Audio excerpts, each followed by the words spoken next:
Buenos días. Hoy tenemos el placer de presentarles a un personaje especial, un personaje singular. Se llama Juan Fernández. A simple vista es un hombre, un ciudadano normal. Esperamos poder confirmarlo durante toda la entrevista. Pero pasó a la historia y forma parte de la historia por algo no tan edificante. Juan Fernández fue el sacerdote que quiso matar al Papa. Así al menos titulaban los periódicos de aquella época. Aquí tenemos algunos recortes. Dice: el sacerdote integrista español Juan Fernández Cron es detenido en el santuario mariano de Fátima, Portugal, tras abalanzarse sobre el pontífice con una bayoneta. O aquí otro recorte, por ejemplo, del País, que dice: el frustrado agresor del Papa en Fátima, un hombre brillante y vehemente. ¿Quién es Juan Fernández? ¿Qué ha sido de su vida? ¿Por qué hizo lo que hizo? ¿Cómo ha evolucionado a partir de entonces? Para todo eso le hemos invitado hoy en Religión Digital. Buenos días, don Juan. Muy buenos días. ¿Le molesta a usted que... Puedes llamar de tú, ¿no? Mejor públicamente mejor nos tratamos de usted? De acuerdo. ¿Le molesta a usted que le encajonen en esto, con este estereotipo del cura que quiso matar al Papa? Es decir, me ha pesado mucho, por supuesto. Puedes imaginar. Llevo 22 años en Bélgica, estuve 3 años y medio en la cárcel por ello. Muchos años después me sacaron un asunto a relucir en Bélgica, tuve problemas judiciales por ello, porque me acusaron de haber omitido cuando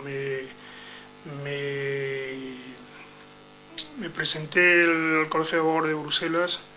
Me acusaron de haber omitido la pena de Portugal, precisamente, que era una pena que para mí era una pena extinta. En mi intención apliqué un principio del derecho español consistente en que la pena extinta es una pena que no existe, pena que no... discúlpame, la pena cumplida es una pena extinta. Es decir, yo había cumplido mi pena hacía 10 años, salí en Portugal por mi propio pie, y me aplicaron el derecho belga, un derecho belga para belgas, un derecho belga que incluye un procedimiento que ahora se extendió a España después de la transición, es el procedimiento de rehabilitación. Yo no había pedido procedimiento de rehabilitación ninguno en Bélgica porque no me sentí obligado a ello. O sea que es una forma de decirte que efectivamente mi pasado me persigue, como dicen los franceses. Es decir, ha sido una losa bastante pesada. No he sucumbido, como puedes ver. Pienso haber guardado mi integridad mental y física, pero efectivamente un peso grande a añadir al peso de la historia que soportan los españoles que residen en el extranjero, sobre todo más allá de los Pirineos. ¿El peso en la conciencia también le ha perseguido estos años? ¿Se arrepiente usted, digamos, de alguna manera de aquel gesto? No, yo no me arrepiento de nada, es decir, no lo volvería a hacer. Sufrí una evolución lógica como mucha gente, como todos los seres humanos, somos animales pensantes, pero como ya he dicho en las cortillas que te entregué al principio, para mí fue un estrellarme, un embestir contra una creencia en la cual no dejé de creer. Es decir, yo era católico español, me sigo considerando católico a mi manera, español católico, católico español, o si quieres emplearlo decirlo con una fórmula bastante manida, nacional católico. Es decir, nacional católico, sentido que pienso que el catolicismo español es un catolicismo muy propio, es decir, que se puede distinguir, por lo menos mentalmente, de la Roma pontificia. Pero además de ser usted nacional católico, sí, era algo más, era mucho más, era usted un sacerdote católico.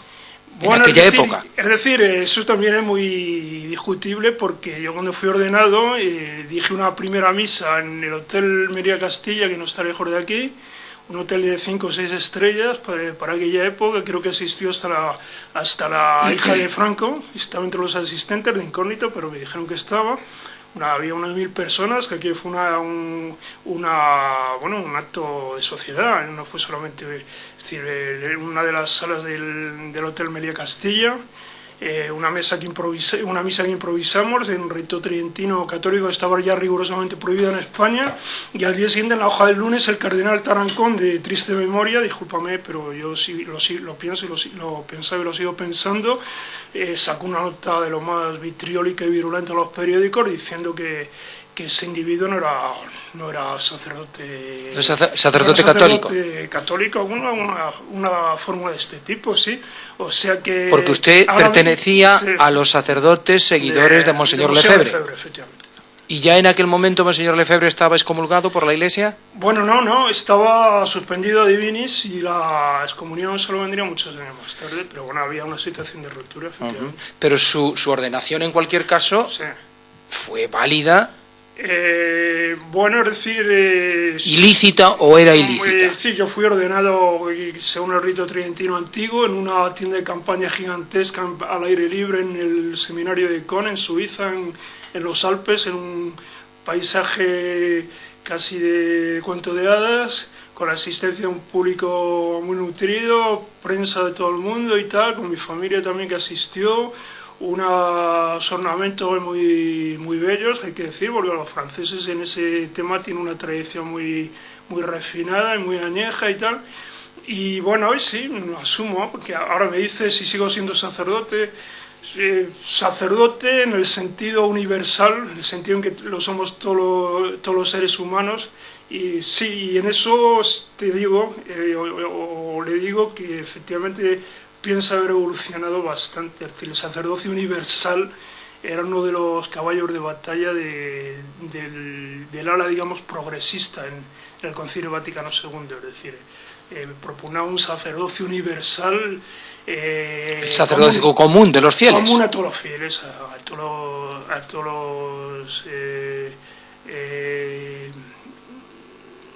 todos los hombres que participen de una misma fe o de una misma comunidad. Pero en aquella época usted era entonces un sacerdote, digamos, integrista, entre comillas, sí, seguidor de Lefebvre, sí, que quiso matar al Papa Juan Pablo II, sí, en Fátima. ¿Por qué?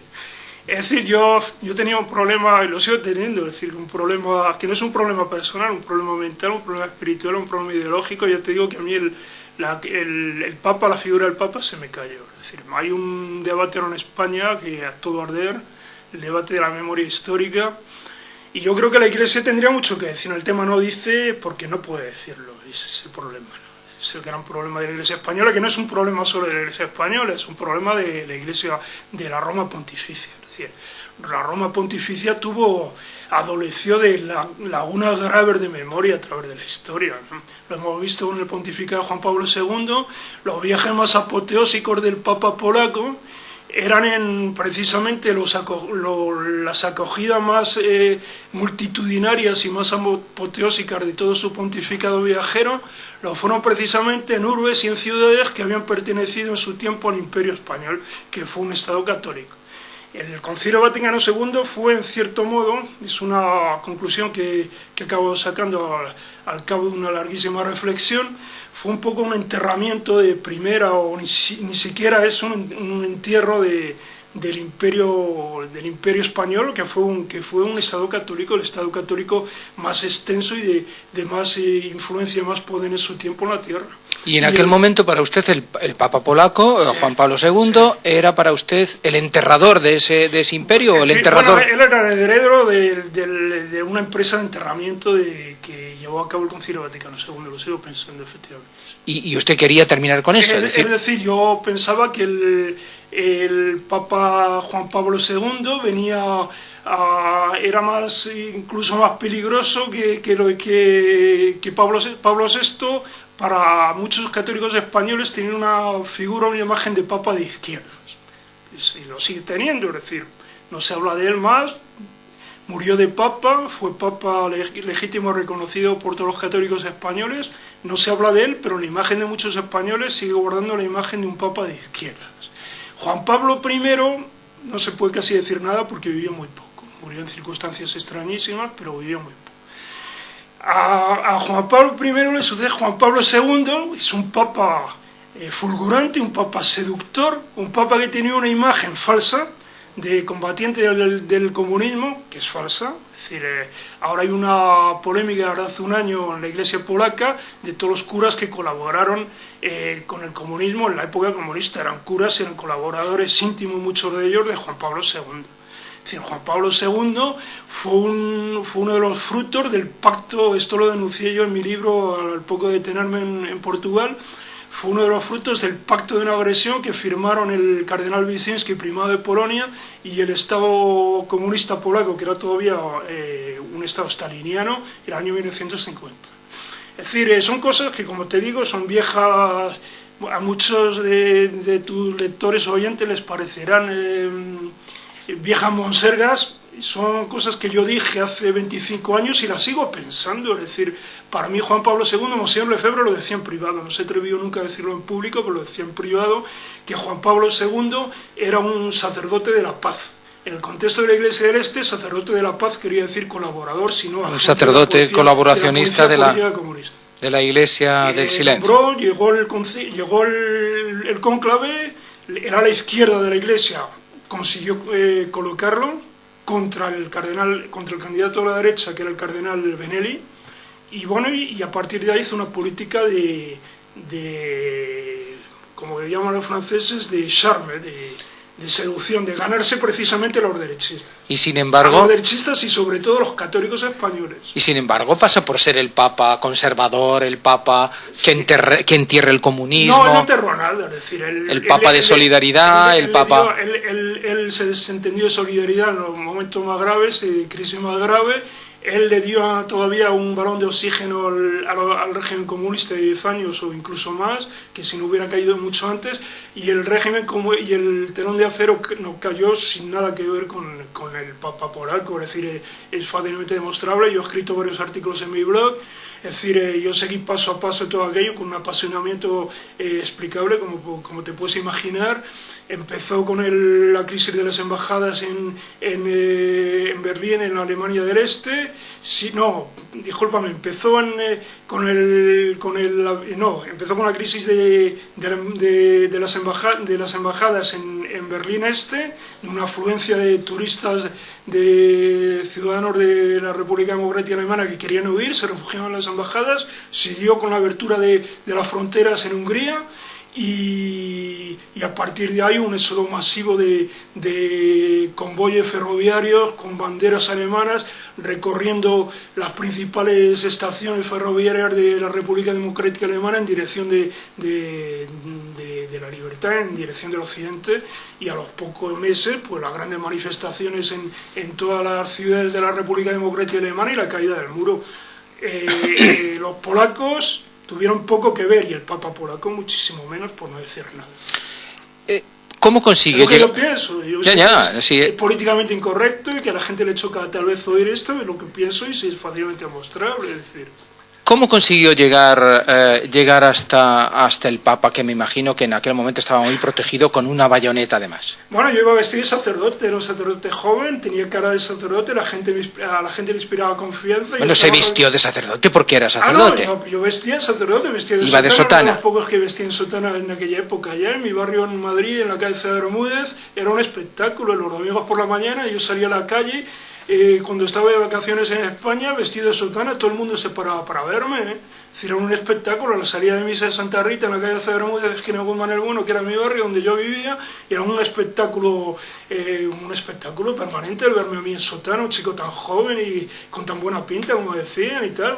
O sea que efectivamente yo he vestido de sotana en aquellos años que ya no lo llevaba nadie en España, ni los curas que hoy se dicen más fieles y más practicantes y más respetuosos de la disciplina eclesiástica. No la llevaba nadie en España, pero yo sí la llevaba, y en el santuario de Fátima aquello me ayudó efectivamente, porque yo estaba allí en un medio clerical, estaba rodeado de sacerdotes, religiosas, todo el mundo, estuvimos esperando un montón de horas hasta que llegó el Papa, y cuando llegó el Papa yo estaba en primera fila, efectivamente.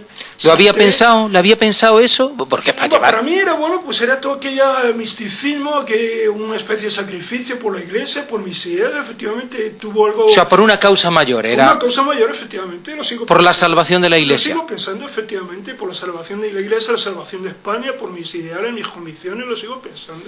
Aunque me trataron como me tratasen después en la prensa, y no solo en la prensa, sobre todo en la prensa española. ¿En la prensa le crucificaron? Bueno, sí, crucificar, sí, la palabra. Más Sí. que linchar, crucificar. Le trataron, yo he estado hojeando incluso Sí. de tener problemas mentales, Bueno, de sí, tener eso fue la segunda, disociación de personalidad, efectivamente. La ¿no? segunda línea de acusación fue la acusación de insanidad mental, que me ha perseguido incluso en Bélgica. Efectivamente, los problemas judiciales que he tenido en Bélgica fueron... se saldaron un poco primero con ese trámite, es decir, un reconocimiento previo de equilibrio mental, de salud mental, y debo decir que efectivamente en Bélgica me trataron de una forma, fui víctima de tratamiento inhumano y degradante. Es decir, estuve 2 semanas cuando me tuvieron la segunda vez, cuando fue el rey Borbón a Bélgica, me tuvieron delante del Palacio Real porque protagonicé un acto de protesta y delante de 70 periodistas españoles. Justo en el momento que llegaba el rey de los belgas, grité, lancé los gritos que aquí silenció la prensa española, unos gritos muy muy claros, muy concretos. Dije: yo no maté al Papa, tú mataste a tu hermano rey Borbón, viva el Imperio Español, en alusión al suceso de Estoril, que hasta hoy quedó sin esclarecer. Y bueno, y a partir de ahí me detuvieron, por supuesto. Estamos hablando del año 2000... Estaba en 2000, 17 de mayo del 2000, me detuvieron delante del Palacio Real en Bruselas.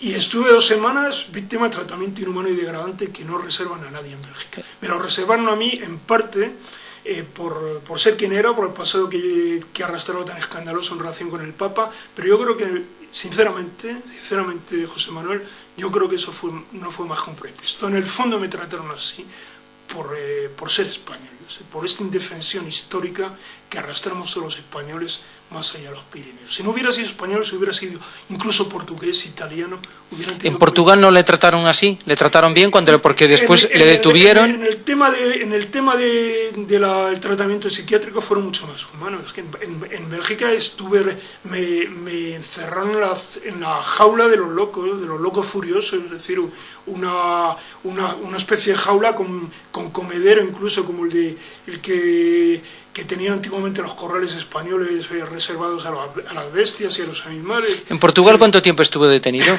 En Portugal estuve detenido 3 años y medio, efectivamente, pero fue... ¿Pero en la cárcel? Sí. No, ¿Por qué? Pero después de ser juzgado. No, es decir, estuve 1 año de prisión preventiva, y después 2 años y medio en prisión de máxima seguridad de Val de Judeus.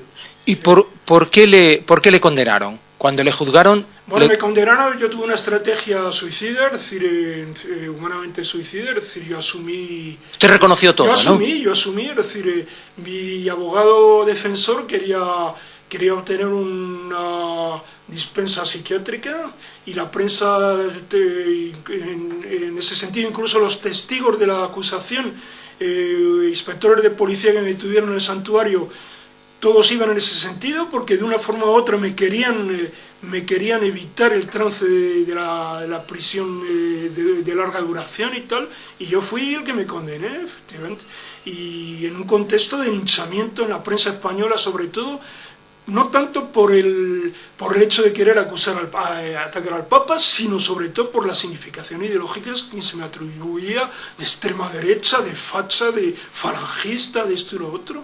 O si quieres, todo se juntó. Es decir, ¿Todo eso era verdad o no había nada de verdad en las acusaciones de falangista, de integrista? Bueno, yo fui falangista, todo el mundo lo sabe. Yo era miembro cuando me detuvieron en Fátima, la prensa española se hizo eco, incluso no solo en España. Yo militaba en mi señor de Universidad Nacional Universitaria en el FES, que era un grupo falangista josé-antoniano crítico con el franquismo y con la figura de Franco, que se autodisolvió en la transición en el año 77. Es decir, yo pienso que el FES fue, como ahora lo hemos dicho en una presentación de un libro que traza la historia del FES, yo creo que el FES es la historia de una frustración colectiva. El FES se autodisolvió porque no tuvo espacio político, no tenía espacio político en la única transición que el rey Borbón quiso posible, porque la clase política española quiso posible. Mientras estuvo detenido en Portugal y durante el juicio, después del juicio, ¿alguien del Vaticano intentó ponerse en contacto con usted? Del Vaticano no, pero efectivamente justo a punto de salir de la cárcel de Portugal, disculpa una cuestión previa, ¿cuántos minutos nos faltan de entrevista, José Manuel? Pues unos 10 minutos. 10 minutos. Que tal vez hubiera alguna... Si no te importa pasarme las páginas, las cuartillas que te preparé, por si hay alguna cuestión interesante me gustaría recalcar antes de terminar.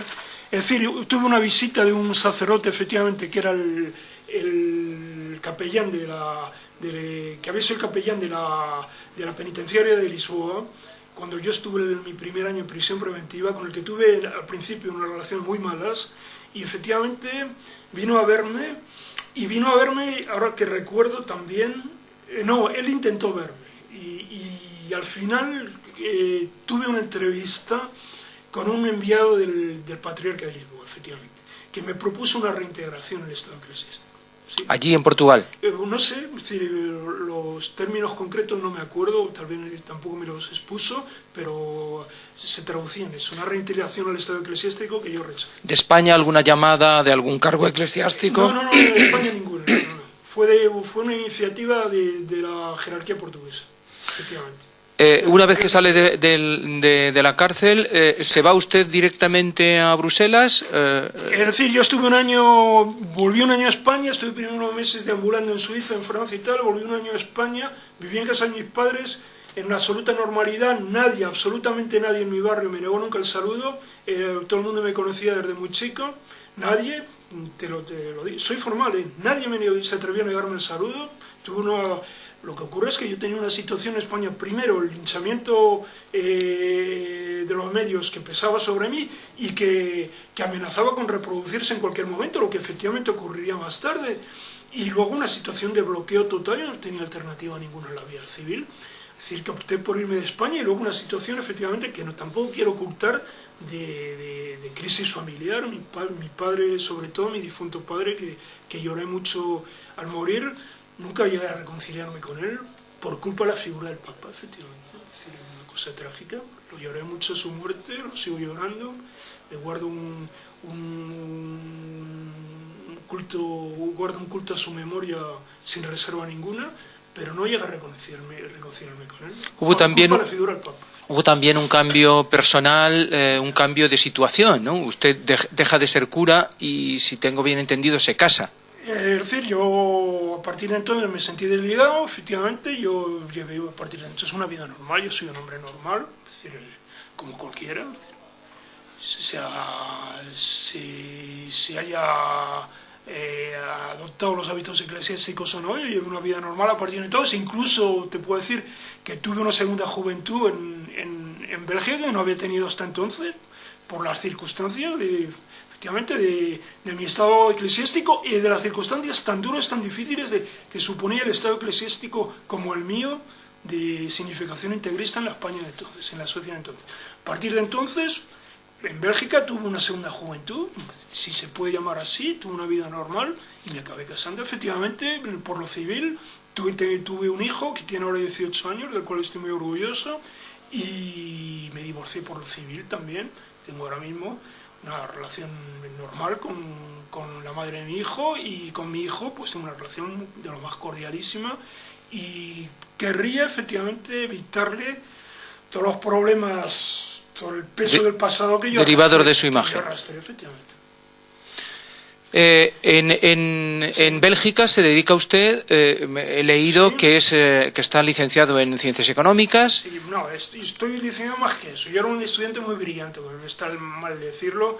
En la Universitaria de Madrid saqué dos licenciaturas en Ciencias Económicas, licenciatura en Derecho. No, me fui a Econ, estudié 4 años de Teología, que en España ya eso no se estudiaba en ninguna parte. En Econ teníamos los libros de textos de la BAC en latín, que en ningún seminario español ya se estudiaba en ningún sitio en texto en lengua latina. Es decir, pues, para darte una idea del nivel de estudios que yo alcancé. A partir de ahí, cuando llegué a Bélgica, seguí estudiando en la ULB, es una universidad libre de Bruselas que es una augusta señora, como yo la digo. La Universidad Libre de Bruselas es toda una significación ideológica, toda una memoria, todo un pasado bastante antiespañol. Yo ahí me viví, por así decir, de incógnito, hasta que se descubrió el pastel de mi pasado unos años más tarde y tal. Y ahora, al cabo de los años, he vuelto otra vez y estoy ejerciendo, desde el año pasado, estoy siguiendo una tesis de doctorado sobre Francisco Umbral en la Universidad Libre de Bruselas, efectivamente, sobre Francisco Umbral y su novela relacionada con la Guerra Civil, que es un tema de memoria histórica.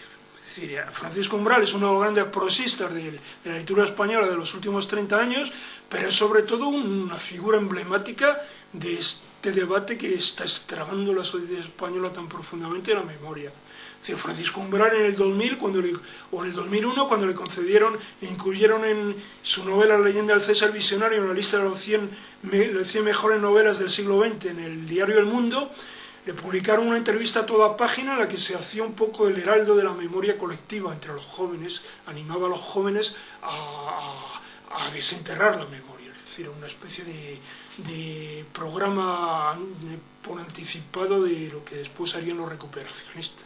Pero Francisco Umbral lo que hace él es disimular, y más que disimular, fingir su propia memoria, es decir, hacerse pasar por lo que nunca fue y hacer pasar muchas cosas y muchos sucesos y muchos acontecimientos históricos por lo que no fueron, con el genio y gracias al genio literario que nadie le discute. Ese es el problema, Francisco. Otro de sus caballos de batalla, por lo que he leído en Bruselas o en Bélgica, es la lucha contra ETA. Efectivamente, porque todos mis problemas judiciales, bueno, es decir, el primer problema, yo tuve los problemas judiciales en Bélgica, fui condenado en 93 por falsificación de documentos, porque ya lo explicaba antes, cuando me inscribí en el Colegio de Abogados de Bruselas, en la rama neerlandófona, después de un largo procedimiento de convalidación, tuve que examinarme de varias asignaturas en neerlandés, en universidades belgas. En el momento de inscribirme yo omití la mención de la pena que me habían infligido en Portugal 10 años antes, y me aplicaron abusivamente un artículo del Código Penal belga, es decir, falsificación por omisión. Es decir, fui condenado a una pena bastante pesada, 2 años y medio o 3 años, con, creo que le llamáis en España, pena cumplida, avec sursis. Y bueno, y en el 2000 protagonicé el acto de protesta contra la visita del rey en Bélgica en un contexto anti-ETA. Es decir, yo cuando protagonicé el acto de protesta delante del Palacio Real, yo debía comparecer una hora más tarde en el Tribunal Correccional en Bélgica, acusado de un delito de incendio voluntario de la sede de Jerry Batasuna en Bruselas, de lo cual sería más tarde absuelto. Pero mi protesta hay que verla en aquel contexto, es decir, yo corría el riesgo de ser condenado a una pena dura, 2 años de prisión era lo que todos, casi todos, periodistas y no periodistas, me auguraban, y si la cosa hubiera sido efectivamente así, pues mi futuro en Bélgica hubiera sido poco menos que inexistente. Es decir, yo tendría que haber acabado abandonando el país, lo que no fue el caso, gracias al acto de protesta y a la atención que recibí entonces de los medios.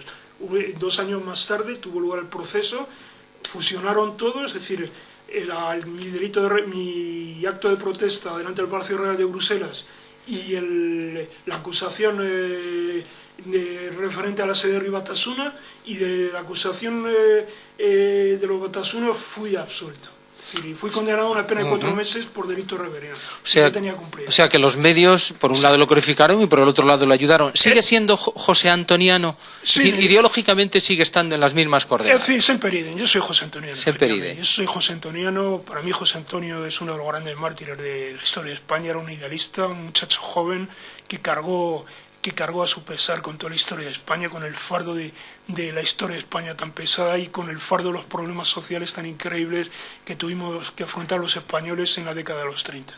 Y lo mataron de una forma injusta y bueno, es uno de los grandes mártires. no menor desde luego de lo que pueda ser Federico García Lorca. Yo le digo que bueno, más o menos lo que yo sí. Ajá.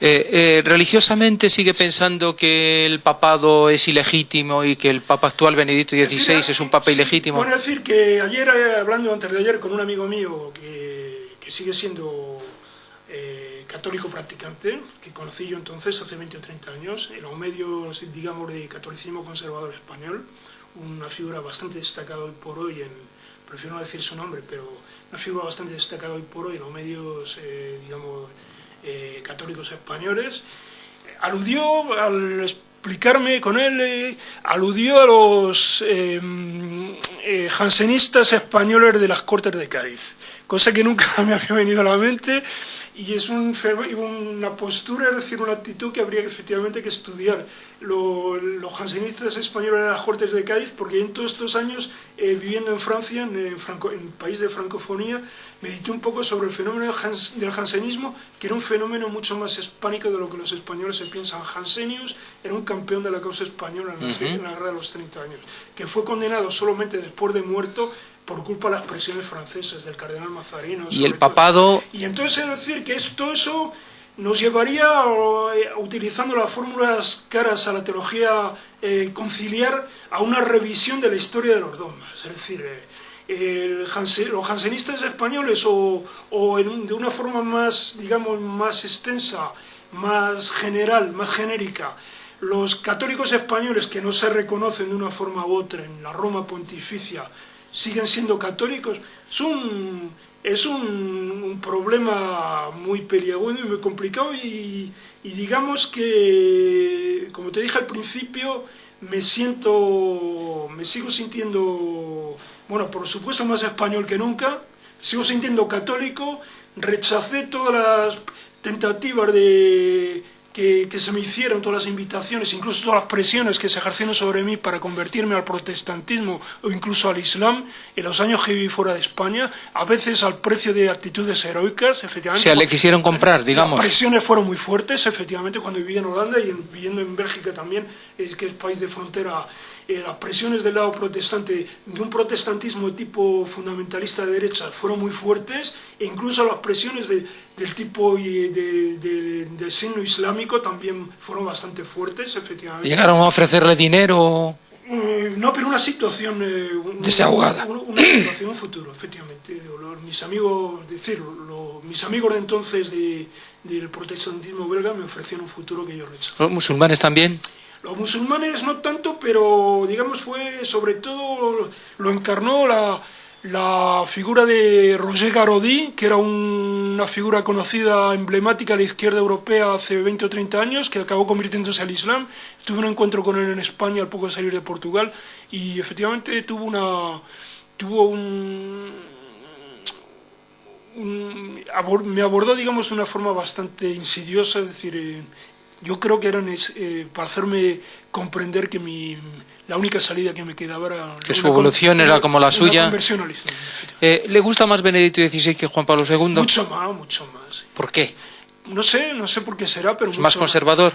Bueno, no sé, es un hombre que no tiene ese aspecto imperialista de emperador de las conciencias que tuvo Juan Pablo II, un papa que quería comerse el mundo entero, no se lo comió de milagro, es decir, iba por todo el mundo, izquierdas y derechas, se ganó una adhesión casi unánime, sin precedentes en la historia de la Iglesia, ningún pontífice consiguió una adhesión tan unánime, y en resumidas cuentas, una vez muerto, pues los frutos de su pontificado parecen bastante exiguos y bastante escasos, las iglesias vacías por todas partes en el mundo, salvo escasísimas excepciones, y bueno, y la caída del muro, y como vuelvo a repetir, no fue obra suya.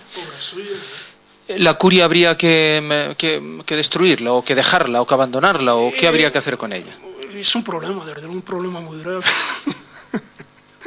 Los católicos españoles sobre todo, es decir, el tener en España el sentimiento permanente la agenda política de un país, no solamente la agenda religiosa, sino la agenda política, como ocurrió en el tardofranquismo, por ejemplo, la fija el nuncio de su santidad en España, es una cosa bastante humillante para... En este momento ya no. Me imagino que con el gobierno socialista eso ya no pasa.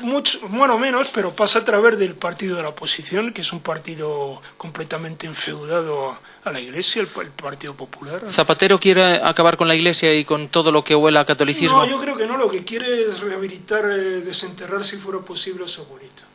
Es lo que quiere, la obsesión de su vida, que exigiría un tratamiento especial. ¿Sí? ¿No hay entonces una persecución por parte suya hacia la Iglesia, como dicen algunos obispos, por parte de Zapatero? ¿O sí? Es que hay que ver un poco el contexto. Yo a Zapatero no lo veo como el cura que tenemos en nuestra imagen de la guerra civil, de los que vivieron aquella época de persecución de la Iglesia. Yo lo veo como un muchacho de memoria ya dividida, por mucho que diga. Su padre fue presidente del Colegio de Abogados por lo que tengo entendido, de León, en tiempos de Franco. No creo que su padre, en el ambiente aquel, por lo menos pudiera mostrarse como un comecuras clásico de los de la guerra. Es decir, que está casado además con una chica que ofrece una imagen muy tradicional, de una familia muy de derechas y tal. Yo creo que lo que tiene es una obsesión de tipo personal, un problema personal con su abuelo, que efectivamente desapareció, y que era un hombre que con un pasado a su vez bastante complicado, bastante complejo. Es decir, se destacó mucho en los inicios de la guerra civil, el abuelo de José Luis Zapatero. Claro. Ese es su problema, el problema de su abuelo. De los cardenales españoles, Sí. de los más importantes, el cardenal Roque y el cardenal Cañizares, ¿qué opinión tiene? No los conozco, he seguido muy poco la actualidad religiosa española. A mí los que me caen un poco peor son los príncipes de la Iglesia vasca, para todo decir, ¿no? Los príncipes se refiere a los obispos de la Iglesia vasca. Vascos, efectivamente. Monseñor, me imagino que Monseñor Setién, Monseñor Uriarte. Y otro que no se nombra, que no has nombrado también, que en fin, parecía un poco, es la imagen que yo tenía. Monseñor Blázquez. Sí, la imagen que yo tenía, no sé, ya te digo que no sigo muy bien él. Para terminar, ¿se siente usted pecador? Bueno, como todo el mundo, es decir, pero no me siento criminal, ¿no? Pecador como todo el mundo, sí. Tendremos que hacer autocrítica en permanencia todos los días de nuestra vida, pero criminal nunca me sentí, ¿no? Ni delincuente tampoco, ¿no? Y sin embargo me llamó mucho la atención que al principio Sí. dijo usted en esta entrevista que no se arrepentía de haber intentado matar al Papa. Eso suena como muy duro. Bueno, es decir, que te voy a decir una cosa, y por terminar tal vez una frase de un autor que tal vez te choque, Nietzsche. Nietzsche tiene uno de sus aforismos que dice, cuando el que dice que el criminal dice que no quiere matar, que dice que no quería matar, es mentira, porque en el fondo es lo que quería. Y yo lo aplico a la inversa, es decir, si yo no maté al Papa fue en resumidas cuentas porque no era lo que yo quería. Lo que yo quería es un acto de protesta, de repercusión mundial, que es lo que conseguí en definitiva, en resumidas cuentas. O sea que en el fondo no quería usted matarlo, simplemente quería hacer un gesto, digamos, publicitario para denunciar... Delante suya también, como lo conseguí, que me llevaron delante de él, y en la opinión pública mundial, como lo conseguí. O sea que si interpreto bien, no es que no se arrepienta de no haberle matado, sino que no se arrepiente de haber hecho ese gesto público, publicitario, digamos. Efectivamente. Pues don Juan, ha sido un placer, muchísimas gracias. Y a ti también.